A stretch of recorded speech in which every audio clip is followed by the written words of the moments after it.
Assalamualaikum warahmatullahi wabarakatuh. Alhamdulillah, pada hari ini kita bertemu lagi dalam slot motivasi pagi bersama dengan Dr. Kamilin Jamilin. Kita semua berada dalam bulan Ramadan yang dimuliakan oleh Allah.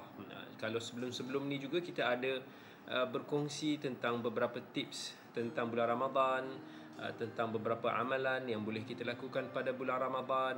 Maka pada hari ini insya-Allah kita akan berkongsi tentang sebuah topik lagi yang mana sangat-sangat penting untuk kita semua jaga, untuk kita semua amalkan pada bulan Ramadan yang mulia ini, apatah lagi selepas daripada bulan Ramadan ini. Kita pun semua tahu bulan Ramadan ini adalah bulan untuk kita menahan diri. Kalau sebelum Ramadan, seandainya kita selalu bercakap-cakap sesuatu yang Allah tak suka, maka pada bulan Ramadan ini kita cuba menahan diri kita. Dan selepas daripada Ramadan, kita juga kena cuba untuk nak terus menahan diri kita. Kalau tidak, apalah faedah daripada madrasah bulan Ramadan yang mulia ini? Sebab bulan Ramadan bukan satu bulan yang sekadar untuk nak kita menahan lapar dan dahaga semata-mata. Tapi pada bulan Ramadan ini adalah bulan untuk kita semua bermuhasabah. Bulan yang kita semua melatih diri kita untuk menahan daripada segala syahwat, daripada segala kecenderungan diri kita yang tidak diridai oleh Allah, kita tak buat. Nabi SAW pernah bersabda, "Man lam yada' qawla az-zuri wal 'amala bihi, falaysa lillahi hajah fi ay yada'a ta'amahu wa syarabah." Siapa yang tidak mampu untuk nak meninggalkan kata-kata yang tidak betul dan melakukan perkara-perkara yang tidak betul, maka Allah tidak berhajat kepada lapar dan dahaga dia. Ingat, Allah ni nak ke kita ni lapar dan dahaga? Kita ingat, adakah Allah perlukan kepada makanan dan minuman kita? Tak. Tetapi Allah nak melatih diri kita supaya kita dapat melawan nafsu syahwat kita, supaya kita dapat menahan diri kita daripada terjebak dalam perkara-perkara yang dimurkai oleh Allah.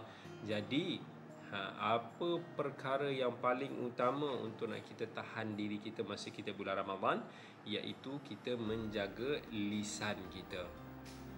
Kita kena jaga lisan kita supaya tidak mengumpat, supaya tidak bercakap perkara-perkara yang tak baik, supaya tidak mencarut, supaya kita tidak melakukan provokasi, supaya kita tidak berkata-kata apa-apalah apa yang Allah tak redai.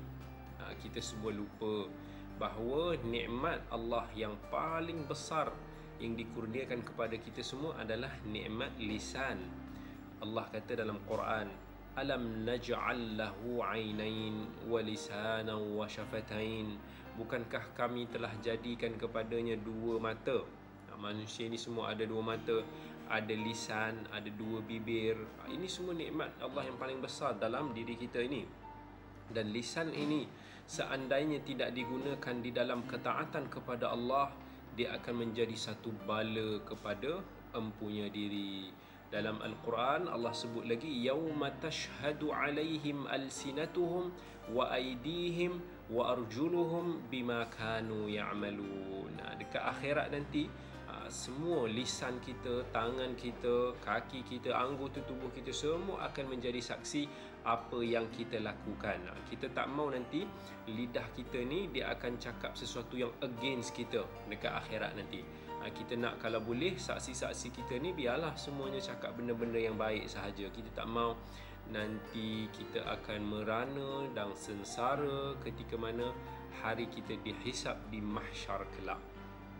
Dalam Al-Quran, dalam hadis, banyak sangat nas-nas yang menceritakan tentang kepentingan kita menjaga lisan kita. Antaranya Allah Azza wa Jalla sebut dalam surah Qaf, "Ma yalfidhu min qawlin illa ladaihi raqibun atid." Tak ada satu ucapan pun, kata-kata pun yang kita ucap, yang keluar daripada lidah kita ini, melainkan ianya akan dicatat oleh malaikat pencatat kita, raqib ataupun atid.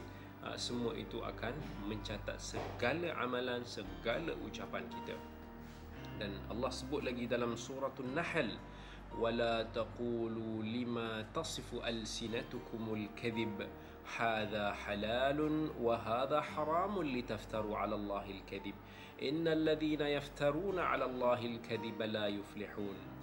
Janganlah kamu mengatakan dengan lidah-lidah kamu yang menipu ini, perkara-perkara yang menipu, benda-benda yang halal kita haramkan, benda yang haram kita halalkan. Suka hati kita nak cakap untuk kita mengada-adakan sesuatu pendustaan ke atas Allah Azza wa Jalla. Allah kata siapa yang melakukan pendustaan ke atas Allah, maka dia tidak akan berjaya.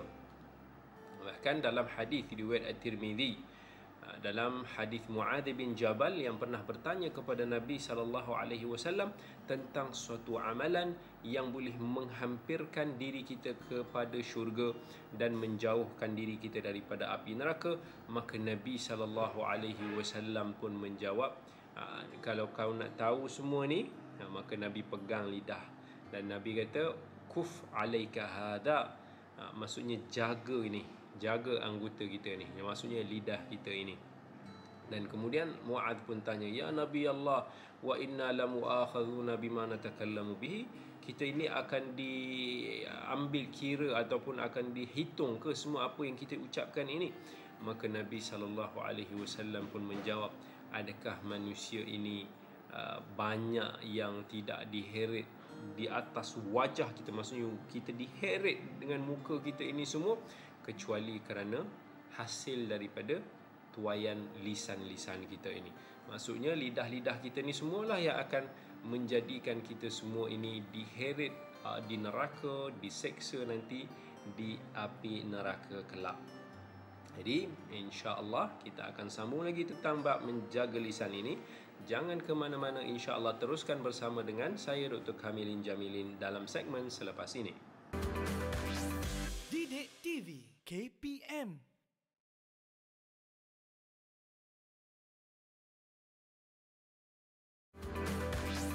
Didik TV KPM.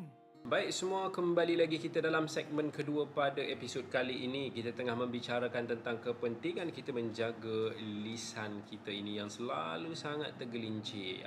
Okey, ada orang dia kata yang tak apalah, hati aku ni baik walaupun lidah aku ni macam ada cili sikit. Ada orang dia ni jenis yang laser, tapi dia rasa macam tak apa kalau dia rasa macam hati dia tu baik. Dia kata macam tu tak apa. So dia cakap je lah apa-apa, dia tak peduli, dia tembak orang sana sini, dia lepas sana disakitkan dia tu orang, dia tak fikir banyak-banyak.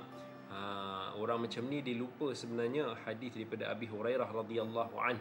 Nabi SAW pernah mengatakan, innal abda la yatakallam bil kalimah ma yatabayyanu fiha yuhwa biha fin nari ab'ada ma bainal masyriqi wal maghrib. Ada hamba yang mana dia akan mengucapkan suatu kalimah ma yatabayyan fiha, iaitu yang dia tak tahu adakah apa yang diucapkan itu betul ataupun salah. Maksudnya dia tak peduli pun benda ni betul ke, benda ni salah ke, dia lepas dia cakap, dia tak fikir betul-betul dulu. Kerana itu Nabi SAW bagi tahu dia akan dicampak ke dalam api neraka dengan jarak yang lebih jauh daripada timur dan juga barat. Ini satu balasan yang sangat-sangat ngeri. Bayangkan kerana kita ni jenis yang tak nak fikir apa yang kita cakap, mungkin kita tertipu, mungkin kita terzalimi orang, kita tersakitkan hati orang, kita tak perasan, rupanya itu boleh menjadi penyebab untuk kita ini dicampak ke dalam api neraka dengan satu jarak yang sangat jauh. Wal'iyadu billah. Sebab tu sahabat-sahabat semua, adik-adik semua, jaga lisan kita betul-betul. Nabi SAW menjamin, Nabi kata, may yadman li ma baina lihyaihi wa ma baina rijlaihi admanu lahul jannah. Siapa yang boleh menjamin kepada aku antara kedua, maksudnya mulut dia ni lah, maksudnya lidah kita ni, wa ma baina rijlaihi, antara kedua kakinya, iaitu kemaluannya, maka aku akan menjamin tempatnya di syurga. Siapa yang boleh jamin diri dia tidak bercakap something yang dilarang oleh Allah? Siapa yang dia boleh jamin dirinya tak mengumpat orang, dia tak fitnah orang, dia tak tipu, dia tak olok-olok, dia tak mempermainkan orang, menyakitkan hati orang. Kita semua tak boleh nak menjamin kan. Itu sebenarnya punca kejayaan kita di akhirat kelak, dan boleh jadi juga sebagai punca kemusnahan kita di akhirat kelak. Dalam hadis riwayat At-Tirmidzi, seorang sahabat Nabi, Uqbah bin Amir, dia kata, "Ya Rasulullah, man najah? Wahai Rasulullah, apakah itu kejayaan?" Maka Nabi SAW sebut salah satunya, "Amsik alaika lisanak." Pegang lidah kamu ni, maksudnya jaga lidah kamu, lisan kamu ni. Jangan duk cakap lepas, cakap apa-apa yang merepek-repek. Itu semua jaga, insya-Allah. Yang itu kita semua akan berjaya insya-Allah di akhirat kelak. Dan bukan sekali Nabi pesan kepada sahabat-sahabat dia supaya jaga lisan. Dalam hadis riwayat Tirmidzi lagi, Nabi SAW pesan lagi dalam hadis Sufyan Al-Thaqafi. Nabi kata, bila ada sahabat tanya, "Ya Rasulullah, ma akhwaf ma takhafu alai?" Ya Rasulullah, apa yang kamu paling khawatir dan takut ke atas diriku? Maka Nabi SAW pun memegang lidah itu dan mengatakan, ini, maksudnya lidah inilah yang paling aku takut ke atas kalian, yang akan menyebabkan kita semua mungkin akan terjerumus ke dalam api neraka, wal'iyadzubillah. Sebab tu sahabat Nabi Abdullah bin Mas'ud, dia pernah beri peringatan, "Anzartukum fudulal kalam bihasbi ahadikum ma balagha hajatahu." Dia kata, aku dah beri peringatan kepada kamu, kalimat-kalimat, kalam-kalam, ucapan-ucapan kita yang sia-sia ni, yang berlebih-lebihan. Nabi dah pesan banyak kali kan. Satu Ibnu Mas'ud bagi tahu, cukuplah bagi kamu semua ini bercakap sesuatu yang memenuhi keperluan dia sahaja. Tak payah nak over lah, sembang banyak, kononnya terlampau peramah. Kadang-kadang kita tak perasan. Tak apa, nak cakap benda-benda baik boleh, tapi jangan berlebihan lah. Sebab manusia ni mudah sangat untuk nak tergelincir. Kita lagi susah kita nak jaga. Sebenarnya kita susah nak jaga lidah kita ni daripada kita nak jaga duit simpanan kita. Duit kita boleh jaga dalam bank. Kita boleh fikir banyak-banyak. Duit ni orang akan fikir banyak-banyak, nak spend, nak belanja, semua orang akan plan, akan rancang. Tapi lidah ni orang tak plan pun, orang tak muhasabah pun apa yang dicakap. Sebab tu mudah sangat untuk nak kita semua tersilap ataupun tergelincir. Sebab tu kata Abdullah bin Mas'ud, "Wallahilladzi la ilaha illahu ma syai'un ahwaju ila tul sijnin min hadzal lisan." Demi Allah, kata Ibnu Mas'ud, yang tiada Tuhan selain daripadanya. Dia bersumpah dengan nama Allah. Dia kata tak ada sesuatu pun yang kita lebih perlukan untuk kita penjarakan melainkan daripada lidah kita ni. Maksudnya kita kena cuba untuk nak block ni. Jangan bagi lidah kita ni senang-senang nak terkeluar. Banyak sangat cakap. Kalau cakap benda-benda yang baik tak apa, tapi sometimes bercakap pun benda-benda yang tak baik. Even kalau kita tengok ustaz-ustaz, para penceramah pun mudah juga tergelincir dalam ceramah-ceramah. Kadang boleh termaki hamun orang, boleh terkutuk sana sini, benda-benda yang tak betul, terfitnah orang sana sini. Sebab itulah kita kena hati-hati. Cukup bila kita nak sampaikan mesej-mesej yang betul, sampaikan ayat-ayat daripada Al-Quran, sampaikan hadis-hadis daripada Rasulullah sallallahu alaihi wasallam, insya-Allah kita akan selamat. Kalau tak, subhanallah, mungkin kita semua akan terlajak, kita semua tergelincir, kita tak perasan. Sebab lidah ni memang kita selalu tak perasan, dan kita akan buat-buat tak perasan. Siapa yang nak kata lidah dia jahat kan? Semua nak kata lidah dia baik. So masa Ramadan ini, masa yang perlu sangat untuk kita penjarakan lidah kita. Kita jaga, kita latih lidah kita ini supaya terpenjara, supaya kita muhasabah betul-betul insya-Allah apa yang kita ucapkan. Dan insya-Allah jangan ke mana-mana, kita teruskan lagi dalam segmen yang ketiga selepas ini. Didik TV KPM.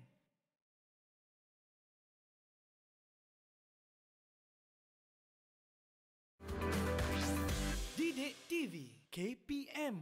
Assalamualaikum warahmatullahi wabarakatuh. Kembali lagi kita dalam segmen yang ketiga dalam episod kali ini. Okey, kita teruskan lagi dengan topik perbincangan kita pada hari ini, iaitu menjaga lisan. Kata Imam Nawawi rahmatullahi alaih, Imam Nawawi dipesan kepada kita, dia kata ketahuilah bahawa setiap daripada kita kena cuba untuk nak jaga lisan dia daripada semua ucapan kita, kecuali dengan ucapan-ucapan yang memang ada kebaikan ataupun maslahat. Dan kalau kita renungkan dan kita dapati bahawa antara maslahat dan mafsadah, maksudnya antara baik dan buruk itu nampak sama, maka Imam Nawawi kata kita cuba untuk nak tinggalkan. Sebab boleh jadi kita tak perasan, kita daripada kita cakap benda yang elok, yang harus, tiba-tiba boleh terjerumus ke dalam perkara yang haram ataupun makruh. Dan ini selalu apa yang berlaku, kata Imam Nawawi. Maka kita kena cuba untuk nak menyelamatkan lidah ataupun lisan kita. Dan ini merupakan movement ataupun pergerakan yang paling memberikan mudarat, implikasi kepada seseorang. Boleh jadi kerana lidah ini kita akan ditimpa malapetaka. Boleh jadi kerana lidah juga kita akan mendapat pelbagai kebaikan. Pesan Al-Imam Ibn Al-Qayyim rahmatullahi alaih, katanya sangat ajaib, sangat menghairankan. Manusia bersungguh-sungguh cuba untuk nak jaga diri dia daripada perkara-perkara yang haram, daripada melakukan kezaliman, daripada berzina, daripada mencuri, daripada minum arak, daripada melihat perkara-perkara yang haram dan seumpama dengannya. Tetapi sangat sukar untuk dia nak menjaga pergerakan lidah dia. Sampai kita akan sering mendapati ada orang yang dipuji agama dia, kesalehan dia, ibadah dia, zuhud dia, tetapi dia ni subhanallah tak mampu untuk nak menjaga lisan dia daripada bercakap, mengucapkan sesuatu kalimah yang mendatangkan kemurkaan oleh Allah. Nampak dia tak peduli soal itu. Maka kerana itu sahaja, kerana satu kalimah itu, kata Ibn Al-Qayyim, dia boleh dicampak dengan jarak yang lebih jauh daripada timur dan barat. Berapa ramai kita jumpa orang-orang yang nampak warak, yang cuba tidak menzalimi orang, menjauhi daripada perkara-perkara yang keji, tetapi lidah dia selalu duk tikam, duk sembelih orang lain yang hidup ataupun mati. Dia tak peduli pun apa yang dia katakan. Ini apa yang Ibnul Qayyim rahimahullah kata kepada kita. Dan sebahagian daripada ulama mengatakan 9/10 daripada dosa kita ini berpunca banyak daripada lidah-lidah kita. Kerana itu kata Al-Imam Asy-Syafi'i rahmatullahi alaih, ihfaz lisanaka ayyuhal insanu la yaldaghannaka innahu thu'banu kam fil maqabir min qatil lisanihi kanat tahabu liqa'ahu al-aqranu. Dia kata berjaga-jagalah lidah kamu wahai manusia. Janganlah biarkan ia menyengat kamu, kerana ia adalah umpama ular. Berapa ramai yang telah mati di kuburnya kerana lidah dia. Sedangkan ketika dia hidup tu, lisan dia tu ditakuti oleh orang-orang yang berani pada zaman dia. So, jangan buat main. Kerana lidah, kita boleh tengok dunia ni boleh tunggang terbalik nanti. Sebahagian ulama mengatakan lidah ini ada dua kesan implikasi yang sangat besar. Mungkin kalau kita selamat daripada ni, kita termasuk dalam yang ini pula. So, kita kena berjaga-jaga. Sebab yang pertama sekali, kalau kita tengok antara kesan buruk daripada lidah ni juga adalah lidah yang mendiamkan diri daripada kebenaran. Ini pun masalah juga. Diingat bila dia diam tu, itu adalah yang terbaik. Rupa-rupanya dia bersikap tidak mahu mencegah kemungkaran. Dia tak mahu untuk nak berkongsi nasihat, melihat kesilapan-kesilapan di hadapannya. Dia as-sukutu anil haq, dia mendiamkan diri daripada kebenaran. Ataupun dia yang keduanya adalah orang yang bercakap tapi dia cakap benda-benda yang batil, benda-benda yang tak elok. Yang ini semua, dua-dua ni adalah benda yang sangat tak elok dan merupakan bisikan halus daripada iblis. risau. Nampak pun kemungkaran depan mata, kita tunduk je, diamkan diri, seolah-olah itu yang mungkin lebih baik. Sedangkan Nabi SAW berpesan kepada kita, man ra'a minkum munkaran falyughayyiru bi yadihi fa in lam yastati' fa bi lisanihi fa in lam yastati' fa bi qalbihi wa dhalika adhaful iman. Kalau kita tak mampu nak cegah dengan tangan, kata Nabi, barulah kita cegah dengan lisan kita. Tak mampu sangat dengan lisan kita, at least kita benci daripada dalam hati kita. Yang implikasi negatif yang kedua, of course, orang yang selalu bercakap benda-benda yang tak baik lah, bercakap benda-benda yang batil, benda-benda yang syaitan suka. Yang ini juga benda yang problem, benda yang tak elok. Kita kena semua berjaga-jaga supaya kita ini bukan hanya tak cakap benda yang tak baik, tapi kita juga tidak mendiamkan diri kita dalam perkara-perkara yang hak. Kita kena nasihat. Ada ilmu, kita sampaikan pada orang. Kita nampak ada kesalahan-kesalahan, semampu kita mungkin kita cuba untuk nak mencegahnya, kita nak bagi tahu pada orang dengan cara yang berhikmah. Maka insya-Allah kalau lidah ni kita boleh gunakan dalam perkara yang bermanfaat, kita akan dapat pahala yang sangat besar. Tetapi kalau kita tak boleh nak jaga, dan memang susah untuk nak kita jaga sebenarnya, dia juga boleh menjatuhkan kita, merosakkan amalan kita, pahala kita dan sebagainya. Memang kalau kita tengok antara punca kepada kita nanti muflis dekat akhirat, antaranya kita menzalimi orang lain. Bila kita menzalimi orang lain, kita mengata fulan, kita kutuk fulan, kita fitnah fulan, itu semua akan menyebabkan pahala-pahala kita semua akan ditarik kepada orang yang kita zalimi itu. Sebab tu lidah ni jaga betul-betul, dia adalah kunci bagi segala kejahatan. Dan kalau kita pandai, insya-Allah dia boleh jadi kunci kepada segala kebaikan. Jadi jadikan bulan Ramadan ini sebagai satu bulan muhasabah bagi kita semua, supaya kita mampu untuk nak melatih diri kita, menahan diri kita daripada mengucapkan apa-apa perkara yang Allah Ta'ala. Itu termasuklah jari jemari, menulis, menaip dan sebagainya. Ini semua termasuk dalam hukum lidah kita. So jaga-jaga, insya-Allah selepas daripada Ramadan ini, kalau kita boleh melepasi Ramadan ini dengan baik, maka selepas Ramadan ini kita punya lisan ini, lidah kita semua akan jadi lebih baik, dan kita hanya akan mengucapkan ucapan yang baik-baik, insya-Allah. Jadi insya-Allah kita bertemu lagi dalam episod yang akan datang. Sekian sahaja dulu daripada saya. Assalamualaikum warahmatullahi wabarakatuh.